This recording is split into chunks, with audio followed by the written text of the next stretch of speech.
Hello and welcome to Dream Deals, the show that has more classics than the Tate, the Louvre and the British Museum put together. This week we're taking a look at a car manufacturer that is synonymous with British motorsport, a company whose earliest designs are still being copied the world over today, Lotus. Born from the passion and engineering genius of Colin Chapman, the first Lotus came about in 1948 based on the Austin 7 saloon. Chapman used his engineering skills to produce bodywork that was stressed to increase the overall strength of the car without adding unnecessary weight, a philosophy that would become the company's trademark throughout its history. Chapman began by building cars based on the Austin 7 chassis for closed circuit and trials racing, and after some success, Chapman started selling cars to customers in 1952 and set up Lotus Engineering in the same year. In 1957, the company struck gold with the seminal Lotus 7. Based unsurprisingly on the Mark VI, the car was available with various engines and was in production for an incredible 16 years. In fact, so successful was its design that it's still available today in the Caterham 7 format. Throughout the years, this philosophy for making stylish but back-to-basics sports cars developed, and Lotus were constantly looking for ways of making lightweight, rigid and easy-to-make chassis. By 1962, they'd perfected the now famous backbone chassis, first used in this, the stunning Elan. But the Elan was about more than just groundbreaking chassis design. It was a trendsetter, a true classic open-top roadster, and with a twin-cam 1600 engine, four-wheel disc brakes and four-wheel independent suspension, the car offered incredible road holding. Available originally as a roadster, it was also an optional hardtop and later a coupe. Now this car is obviously one of the most famous of the 60s roadsters, probably only usurped by the E-Type, and that was a different beast altogether. No, this car had a dedicated following of people who appreciated its fine style, great handling and relatively low cost.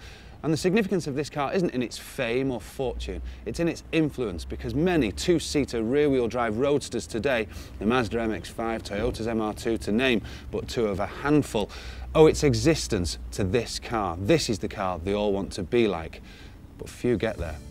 Now, although Lotus had worked towards gaining a reputation for low-weight, affordable roadsters, such was their reputation for producing great handling cars that their skills were being sought by other manufacturers, and thus in 1963 came the Lotus Cortina. Ford of England came to Lotus to build 1,000 special Cortina GTs with a twin-cam engine to compete in Group 2. The Lotus Cortina sported a completely different rear suspension and light alloy body panels. Top speed was 105 miles per hour, and 0 to 60 came up in 9.9 seconds. So potent was the performance of the Lotus Cortina that they dominated the saloon classes, and Lotus had effortlessly developed another classic. By now, Lotus's reputation was firmly established, but in 1967 they upped the ante once more with the Europa, a car described by contemporary motoring journalists as the closest you could get to a Formula 1 drive in a road-going car, even though it did look like a squashed van. Powered by a Lotus-modified Renault 85 horsepower engine mounted on a backbone chassis and a fiberglass body, this seemingly meagre amount of horsepower was still enough to get the car from 0 to 60 in under 10 seconds. And even though it's deeply unfashionable and not very pretty, it still represents great fun and handling for the amount of money. So if you've been tempted, here's Ian Royal with how you can get your hands on a Lotus Europa. Unfortunately, there are not many used examples of the Europa around.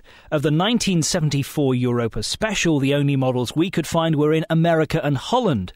In terms of price from America, with 84,000 miles on the clock, that would cost you around £9,500. The 1971 S2 from Holland could be picked up for just under £7,000. Now, people have said to me, and at the time it was sort of jokingly said, well, you know what Lotus stands for, don't you? Lots of trouble, usually serious. Now, I dispute this, because in the 2 years I used this car to go to work, it never let me down once.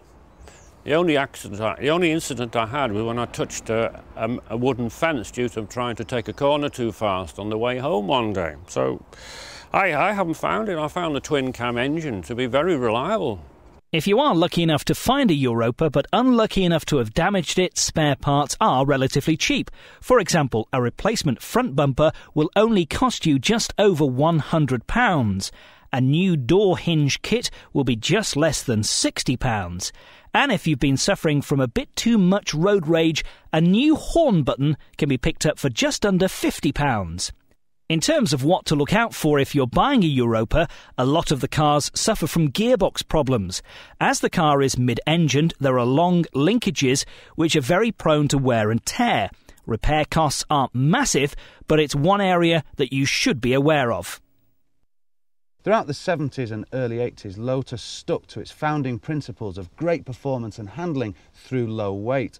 But they also had to change because of customer attitudes and government regulations. The Lotus Elan Plus 2 was its first attempt at a family car, and with this, the Elite, they put a boot on it. It was the first car to feature the economical 16-valve four-cylinder engine. Now, the anoraks amongst you, socially challenged as you are, will have noticed that this is not a true Lotus Elite. This car is actually an Elite Coupe prototype that, after being shelved for a couple of years, eventually became the Eclat and then the Excel. This Elite Coupe never saw the light of day, which is a shame because the Elite itself was a very ugly motor car. Based on the Elite was this, the Excel. Designed as a fastback version, it incorporated all the same high-tech technology. Four-wheel independent suspension, glass fibre body, and increasingly practical too, virtually a four-seater, a big and generous boot. Although not that practical, it still hasn't got cup holders. In fact, Lotuses still don't. Mechanically identical to the Elite, the Excel used the same aluminium dual overhead cam four-cylinder engine displacing 2000 cc's, and it was one of the first engines to use 4 valves per cylinder, generating about 140 brake horsepower. In 1980, the engine was increased to a 2.2 litre 912 Lotus unit. Although using the same philosophy as throughout the Lotus range, the Elite and Excel were a bold step forward in their design. Gone with the curvaceous lines of the Elan and original Elite, and in with the acute angles and straight lines that were predominant in many cars at the time. Although to some the cars looked dated now, the style was very popular in the 70s and 80s and would continue through to what would become Lotus's most iconic car ever, the Esprit. Well, that's it for part 1, but join us again in part 2 when we'll be continuing our look at some Lotuses of years gone by, plus I'll be out on the track in a car that's already a classic, the much-loved Lotus Elise. We'll see you in a couple of minutes.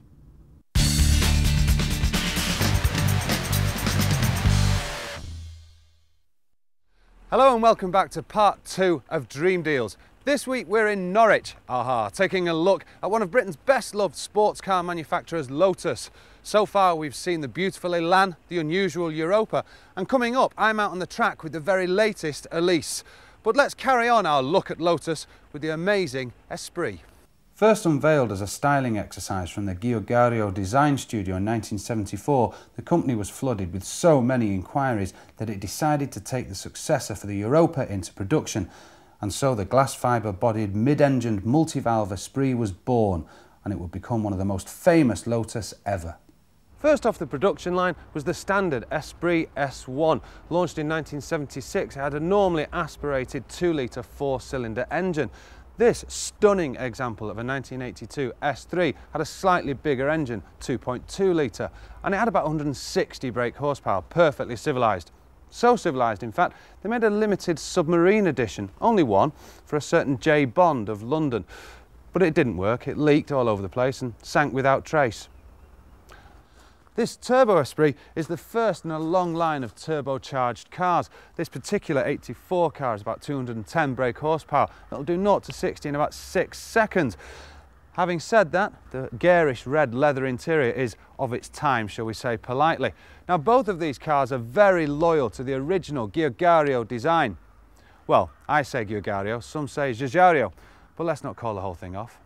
Then in 1988 came the Esprit Turbo, which received a completely revised interior and a freshened up exterior. Power was up to 220 brake horsepower and 0 to 60 was almost a second quicker, coming up in just over 5 seconds. Some were saying that the 4-cylinder engine had run out of steam. It had gone as far as it could and they were sounding the death knell for the Esprit. That was until 1996 when Lotus unveiled the V8. Power kept increasing. In the late 80s and early 90s came the Turbo SE with 280 brake and the S4, which took power up to 300 brake horsepower, the ultimate 4-cylinder Esprit. This car firmly put the Esprit into supercar territory, but sadly sales have dwindled. And now Lotus have announced that after nearly 30 years of production, the current anniversary model is to be the Esprit's last. A man could cry. That's the bad news. The good news is that after all of those years, there are plenty of Esprits on the market. So here's Ian Royal with a guide on how you can get your hands on one. If you're considering buying an early model Esprit, you want to be wary of worn engines.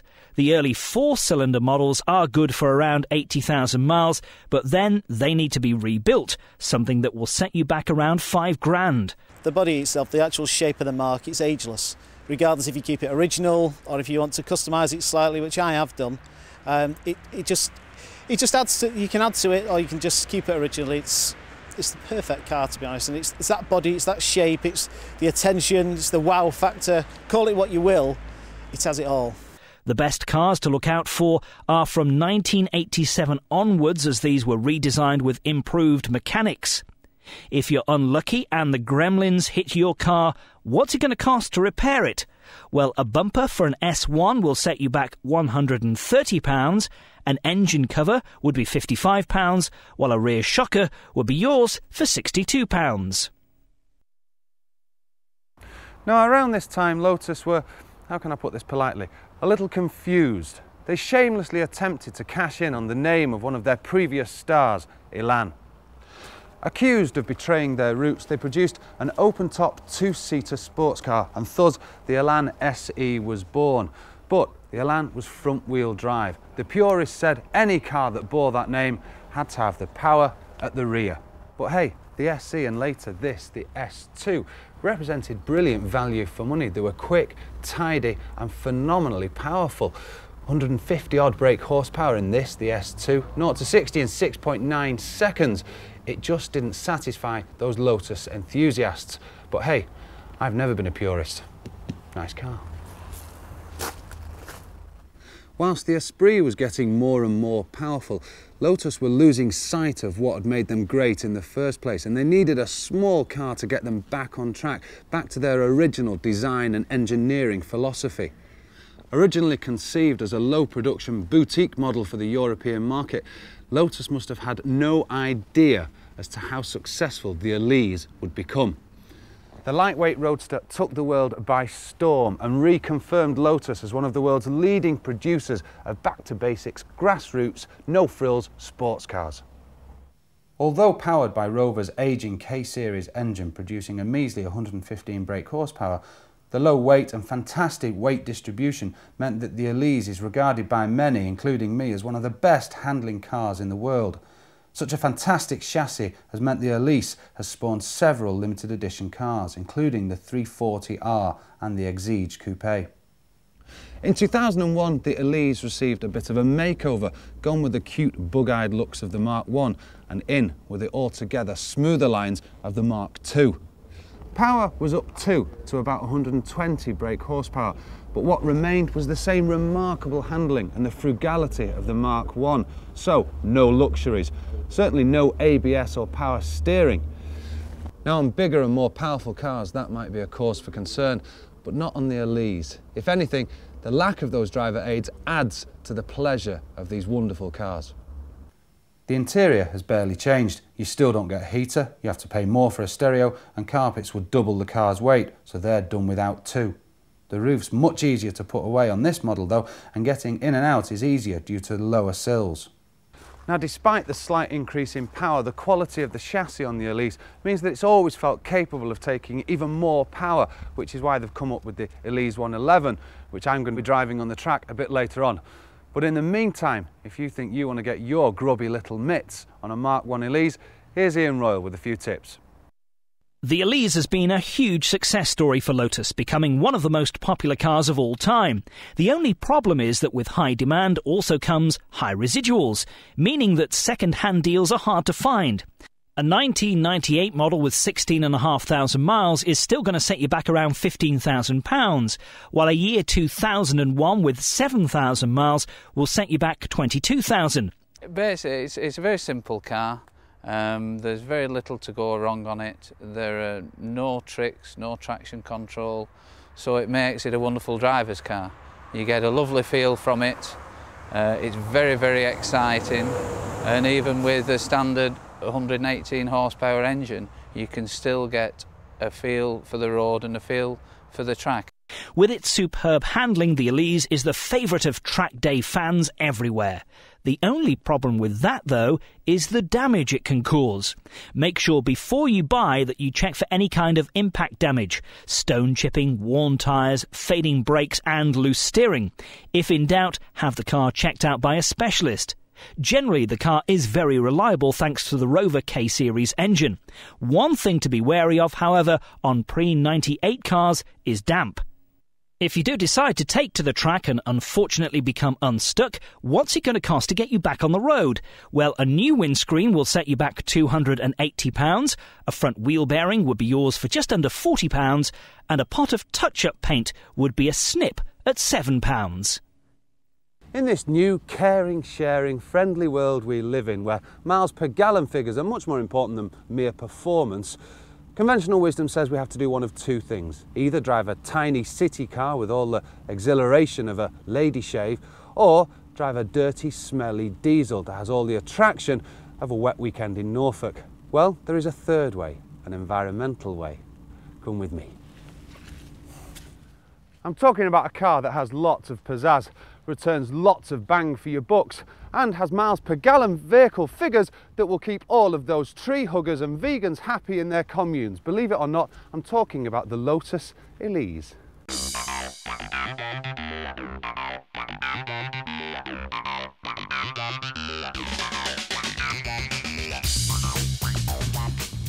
That is, as long as you're a 5'4" yoga instructor. Excuse me while I adopt the Lotus position. Now, getting in is far and away the most difficult bit, but once you are in, the driving position is actually very good, and even for a big fat knacker like me, there is lots of headroom and it's a lovely driving position. You are very close to your neighbour here, but if that's a lady, that's not a problem. Once you're inside, you can start to enjoy all of the cabin equipment, which won't take you very long. This is the 111S, which means it's the luxury model Elise. With this, you get a bit of carpet, you get a stereo. Whoo! Next, you'll be getting an iDrive system.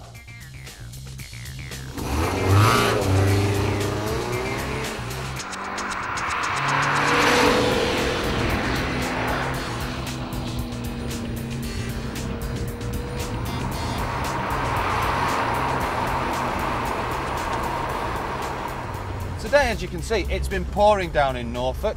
They say it's grim up north, well, it's pretty grim in the east, but let's not fall out about that. The track, as you can see, is soaking, and yet I still can't get it to get out of shape. I can't imagine going much faster in the dry. It's kind of a cliche to say a car drives like it's on rails, but with this car, it's true. The amount of grip from its weedy little tyres and wheels is incredible. And if it does step out of line, and it is perfectly balanced with the engine just behind us and rear wheel drive, it's the easiest car in the world to correct. Again, cliche, it's like a go-kart. It's perfect. And the beauty about this car is that you don't have to be doing 100, 120 miles an hour to have fun. In this car, 30, 40, 50 on a country lane is going to leave you howling with glee. It's a beautiful car. Who needs your Ferraris?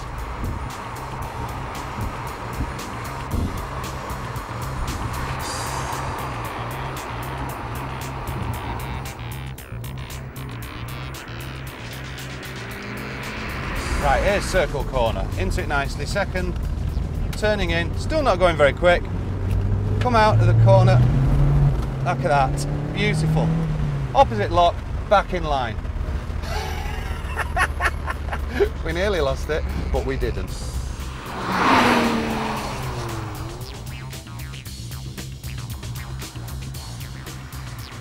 Now inside here they have pandered to the fashion that is luxury. Why? I don't know. There's a bit of irritating Alcantara on the dash, the seats are part leather, and there's a bit of carpet on the floor, as I've said.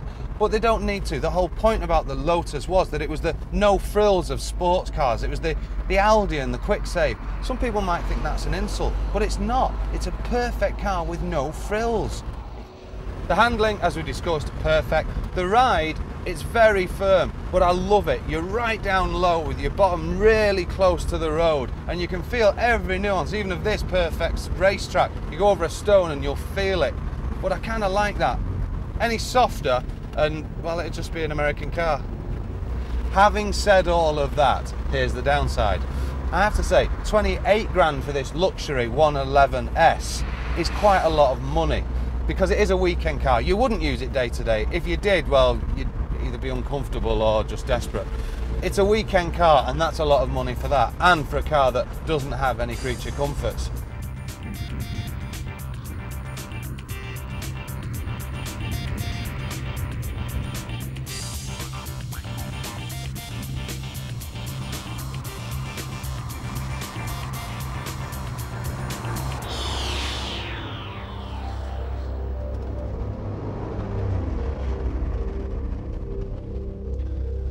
Now, I've been banging on about how environmentally friendly this car is, but you aren't going to go to Friends of the Earth in this car. You're of course going to go on your bicycle with your comfy shoes and your bad sweater. But what this car is phenomenally economical, both in its fuel consumption and its power to weight ratio, and it makes it one of the most fun cars, if not the most fun car on the market to drive. I do have to say 28 grand for this particular luxury 111S is a bit much, but it's a Lotus. Just think about that. It's a Lotus. Sadly, that's all for this week, but join us at the same time next week when we'll be taking a look at the gentleman's sports car in Newport Pagnell. That's Aston Martin. Amongst other things, I'll be out and about in a £160,000 Vanquish, and we take a look at the car that's got Ferrari and Porsche nervously looking over their shoulders, the AM V8 Vantage. We'll see you next time.